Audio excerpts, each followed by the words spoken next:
ሰላም ጤና ይስጥልኝ የተወደዳችሁ የዝንቅ መረጃ ቤተሰቦች ሰላማችሁ በያላችሁበት ይብዛ እያልኩኝ ለዛሬ ያስኳቸው ዓለም አቀፋዊ ሰበር መረጃዎች ማጋራት ጀመርኩ። በርከት ያሉ ዓለም አቀፋዊ መረጃዎች እንዲደርሷችሁ የዩቲዩብ ቻናላችንን ሰብስክራይብ እና የደውል ምልክቷን በመጫን አጋርነታችሁን አሳዩኝ እያልኩ አበይት መረጃዎቹን በቅድሚያ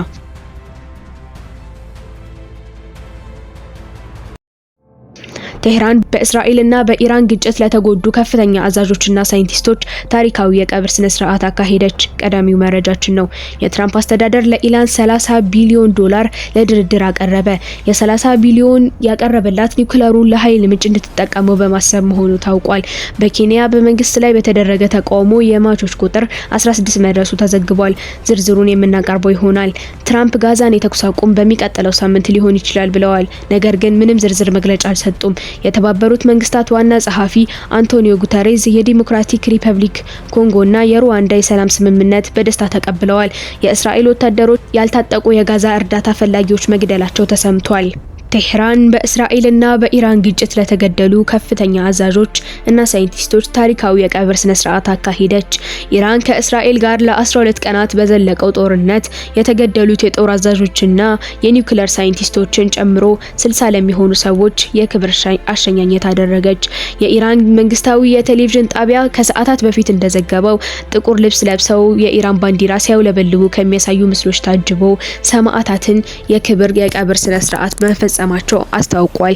የኢራን መንግስት ሚዲያ በእስራኤል የአየር ጥቃት የተገደሉት የከፍተኛ ወታደራዊ አዛዦችና ባለስልጣናት የሚያሳይ ፎቶ አውጥቷል ሲል ኢራን ኢንተርናሽናል ዘግቧል።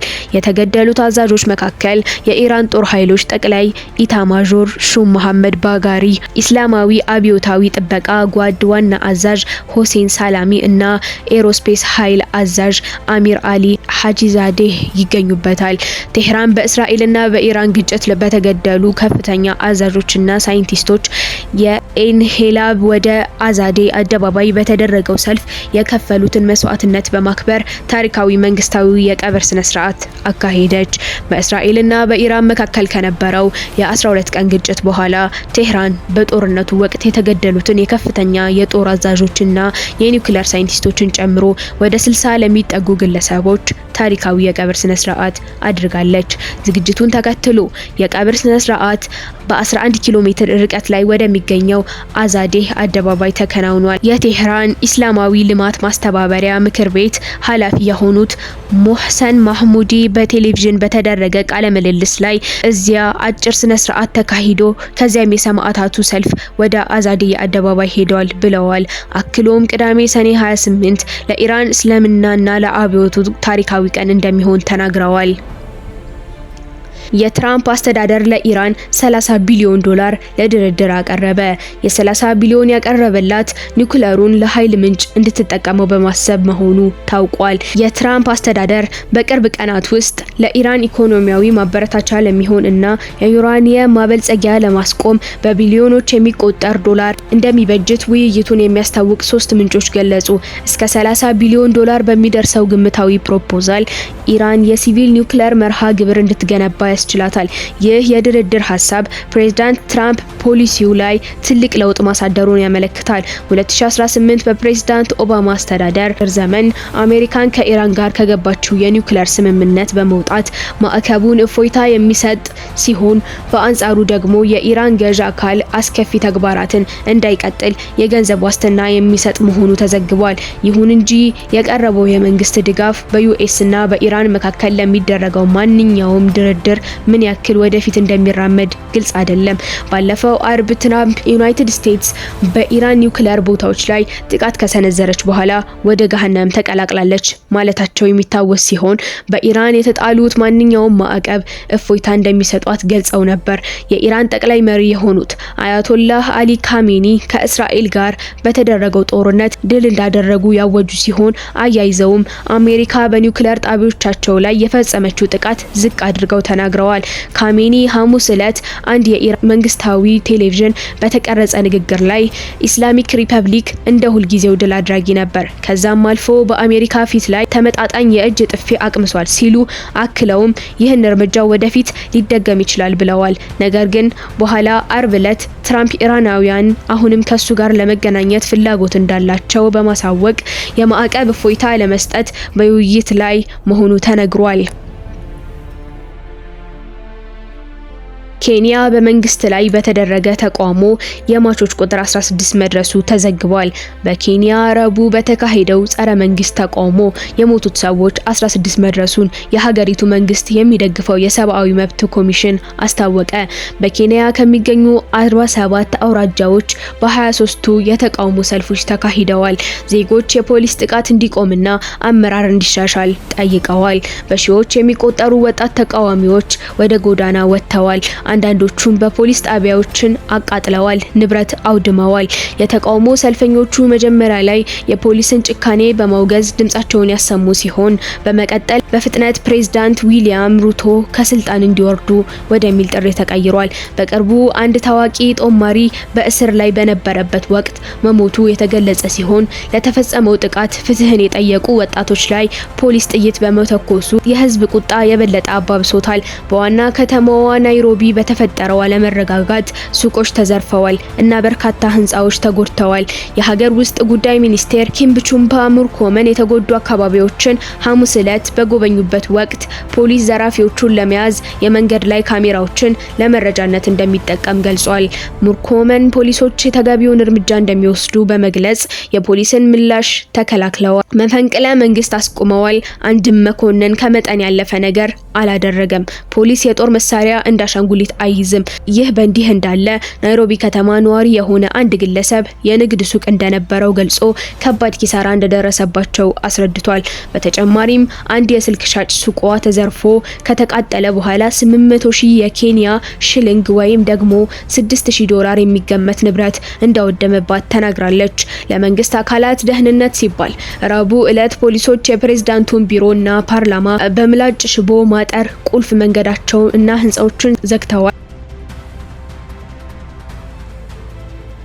ትራምፕ የጋዛን የተኩስ አቁም በሚቀጥለው ሳምንት ሊሆን ይችላል ብለዋል። ነገር ግን ምንም ዝርዝር መግለጫ አልሰጡም። የዩናይትድ ስቴትስ ፕሬዝዳንት ዶናልድ ትራምፕ በእስራኤልና በሐማስ መካከል በጋዛ የተኩስ አቁም ስምምነት በአንድ ሳምንት ጊዜ ውስጥ ሊደረግ እንደሚችል አስታወቁ። አርብ ዕለት ለጋዜጠኞች በሰጡት መግለጫ ትራምፕ ከማን ጋር እንደተነጋገሩ ባይገልጽም የተቃረበ ይመስለኛል ሲሉ ተስፋቸውን ገልጸዋል። ይህ የመጣው በመቶዎች የሚቆጠሩ ፍልስጤማውያን በተገደሉበት በጋዛ እስራኤል ባካሄደችው ወታደራዊ ዘመቻ ላይ በተለይም በእርዳታ ማከፋፈያ ማዕከላት አቅራቢያ በተጠናከረ ዓለም አቀፍ ትችት ውስጥ ነው።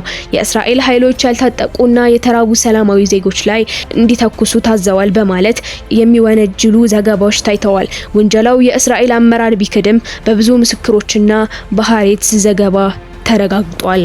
የአልጀዚራ ጋዜጠኛ ኑር አዴህ የትራምፕ አስተያየቶች ለጋዛውያን ተስፋ ሊሰጡ እንደሚችሉ ጠቁመዋል። ነገር ግን ምንም አይነት ትክክለኛ ድርድር በአሁን ጊዜ እየተካሄደ እንዳልሆነ አጽንኦት ሰጥተዋል። የተባበሩት መንግስታት ዋና ጸሐፊ አንቶኒዮ ጉተሬዝ በዲሞክራቲክ ሪፐብሊክ ኮንጎና በሩዋንዳ መካከል በተደረገ የሰላም ስምምነት መደሰታቸውን ገልጸዋል። አንቶኒዮ ጉተሬዝ ሰላም ለማውረድ እንዲሁም በቀጠናው ውስጥ መረጋጋትን ለማምጣት ትልቅ እርምጃ ነው ብለዋል። አንቶኒዮ ጉተሬዝ ዲሞክራቲክ ኮንጎና ሩዋንዳ የሰላም ስምምነቱን መርሆች ማክበር አለባቸው ብለዋል። የተባበሩት መንግስታት ድርጅት ዋና ጸሐፊ አንቶኒዮ ጉተሬዝ ዕለተ አርብ በዩኤስ አደራዳሪነት በዲሞክራቲክ ሪፐብሊክ ኮንጎና በሩዋንዳ መካከል በዋሽንግተን ዲሲ የተፈረመው የሰላም ስምምነት እንዳስደሰታቸው ገልጸዋል። ይህ ስምምነት በኮንጎ ምስራቃዊ ክፍልና በታላላቅ ሐይቆች አካባቢ ሰላምና መረጋጋትን ለማምጣት ትልቅ እርምጃ ነው ሲሉ ጉተሬዝ በመግለጫቸው ሰጥተዋል።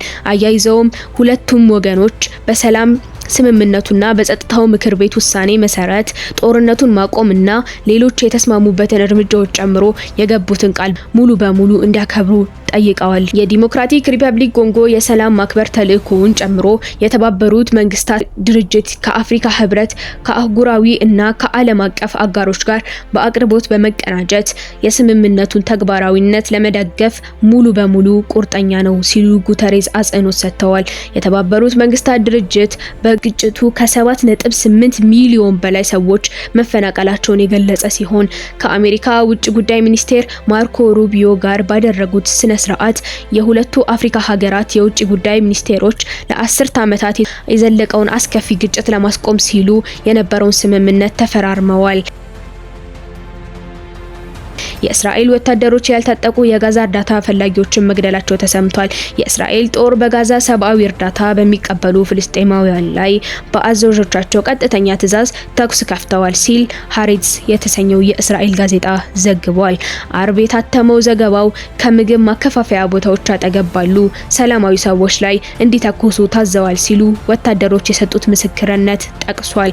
ለክሱ ምላሽ የእስራኤል ባለስልጣናት ከነዚህ ክስተቶች ጋር በተያያዘ የጦር ወንጀሎች ላይ ምርመራ መጀመራቸው ሃሬትስ ተናግሯል። በእስራኤልና በዩናይትድ ስቴትስ የሚደገፈውና በግንቦት ወር የተቋቋመው ሁማኒታሪያን ፋውንዴሽን GHF በሚመራባቸው ቦታዎች ቢያንስ 549 ፍልስጤማውያን ተገለዋል፣ ከ4000 በላይ ቆስለዋል ሲል የጋዛ መንግስት የሚዲያ ቢሮ ዘግቧል። የእስራኤል ጦር ለሪፖርቱ ጠንከር ያለ ክህደት ምላሽ ሰጥቷል። በቴሌግራም በሰጠው መግለጫ ማንኛውም ህገወጥ ድርጊትን በጥልቀት እንደሚመረምር ገልጾ ነገር ግን በሰላማዊ ሰዎች ላይ ሆን ተብሎ የተጠረጠሩ ክሶችን በመስክ ማስረጃዎች የተደገፉ እንዳልሆኑ አጽንኦት ሰጥተዋል። የእስራኤሉ ጠቅላይ ሚኒስቴር ቤንጃሚን ኔታንያሁና የመከላከያ ሚኒስቴሩ እስራኤል ካትስ እንዲሁ ወደ ኋላ በመመለስ ሪፖርቱን በእስራኤል ጦር ላይ የስም ማጥፋት ሲሉ አጣጥለውታል።